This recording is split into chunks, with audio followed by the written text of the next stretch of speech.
Hello everyone, and welcome to another edition of This Week in History. I'm Alexandra Schneider. Thank you so much for joining me. This week's stories are rather cinematic in scope. We have buried treasure and a tragic love story. We have Amazonian rainforest adventure, and we have a murder. So the last week of August appears to have been a lively one in the news for Lake Foresters. Now we're going to start off in 1920 when Deerfield farmer Adolf Schultz found $1,800 in gold and currency in a glass jar hidden under the sill of an old barn. Now Schultz, of course, wanted to keep this discovery quiet. However, his young neighbor Raymond Horenberger, who was also present at the time of this discovery, was not able to and quickly spilled the beans to the Myers family. Now the Myers had owned Schultz's land up until the year prior. And though there were many theories floating about as to who the gold initially belonged to, it was Edward Myers who had the most plausible theory. He believed that the money belonged to his brother John. Now, some years prior, John had gone west to Kansas to work a government claim and had been fairly successful. He had built a home and was engaged to be married when a rather devastating streak of bad luck hit him. His entire property was wiped out by a prairie wildfire, with the exception of a single field of wheat, which was subsequently flattened by a hailstorm about 5 weeks later. Now, to recoup his losses and start over, John went to New Mexico, where he worked in railroad construction for 2 years, saving up. However, when he returned to his supposed fiancée, he found that she was married to another man, and John was reportedly never the same.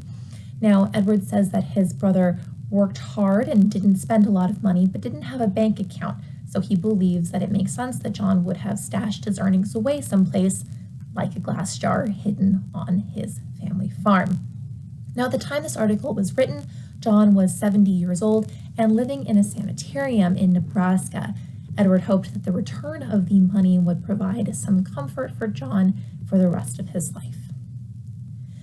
And in 1929, Lake Foresters were reading of the adventures of Llewellyn Williams, a staff member of the Field Museum who was visiting a number of unexplored regions of the Amazonian rainforest as a leader of the Marshall Field Jr. Botanical Expedition.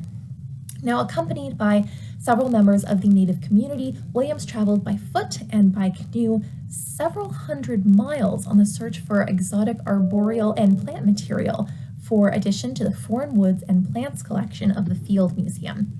Now, Williams and his guides apparently encountered some difficulty along the way in terms of terrain, also some wild animals, though the reports that Williams sent back never made it out like they were in any immediate danger, though it certainly sounds like quite the adventure.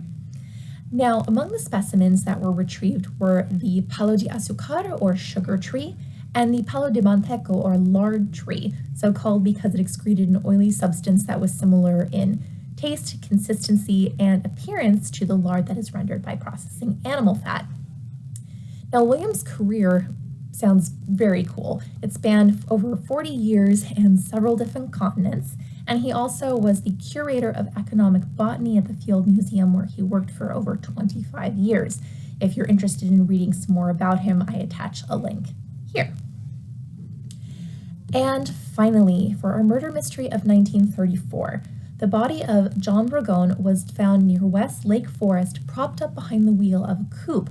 Ragone had been shot 5 times.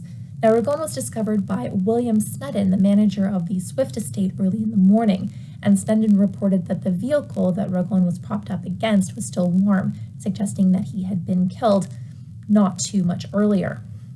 Now, authorities ordered that the body was moved to Wenban Funeral Parlor, where it was eventually claimed by Louis Ragone, John Ragone's brother. John Ragone was also known as Gypsy Ragone and apparently had a criminal record. 4 men who were reportedly in possession of a sawed-off shotgun in the nearby area were detained by the police, and it was hoped that a hearing later on in the month would offer a clue to solving Ragone's murder. And there you have it, the conclusion of quite the week in history. Thank you so much for joining me, and be sure to check out the History Center website for more great content.